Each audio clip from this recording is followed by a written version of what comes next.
Good morning, GoFam! So, andito na tayo ngayon at magpapatanim na tayo ng ating adlay. Okay. So, eto na yung adlay. Okay, so binabad natin to overnight. Tapos, hinango natin another 1 day. Tapos, eksakto. Okay. Lumalabas na yung rooting. Okay, meron na siyang mga rooting. Dali pakita ko sa inyo. Kasi kapag hindi daw natin to binabad ng tubig, okay, it would take 10 days bago lalabas kasi sobrang kapal kasi nung skin nitong seed na to. Ayun kita nyo yung puti nasa gitna. Yun. So eto, in 3 to 4 days, actually baka 3 days lang to, nakatubo na. Yun yung kagandahan nito. Okay. So pwede rin naman, huwag nyong ibabad. Pero yun nga, 10 days. Diba? So eto na, so exciting. Feeling ko dito na tayo kikita. Charot. Okay. So, alright. So papatanim tayo ngayon. So sa amin, ang tawag dito ay impaltog.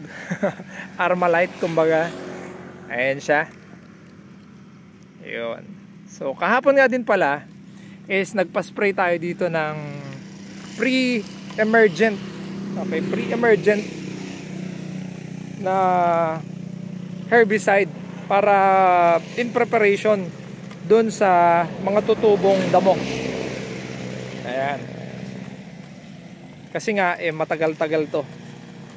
Okay. So ang distance nila, planting distance is 60 between yung hills, 60, tapos between plant is 30.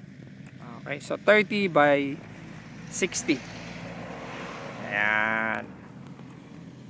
So yun, so tatamnan nila to. And obserba natin kung maganda yung tubo niya. And sabi nila, after a month, kailangan na natin mag-abono. Pero tignan ko, baka mag-experiment ako dito, baka mga 12 days siguro. Baka aabonohan ko na to.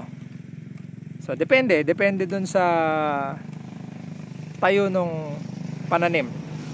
So sabi nila 2 beses ang mag-abono to at 1 bag per hectare. So napaka matipid siya kung tutuusin. Yun lang yung kakainin niya for the entire duration ng kanyang buhay. And after nun, harvest. And then after 3 months, harvest ulit. Kasi antayin natin yung raton. And then after nun, tanim tayo ulit. So sana maging okay to. So kung gusto niyo mga content na ganito, like, follow, share na rin para at least ma-share natin yung mga yung mga bagong pananim. Okay? Kasi ang sekreto sa agriculture, kailangan natin i-diversify. Wag tayong gaya-gaya. Kasi kung na-saturate natin yan, law of supply and demand, babagsak na naman kahit anong pananim. Alright? So yun lang, GoFam. Ingat ka lagi.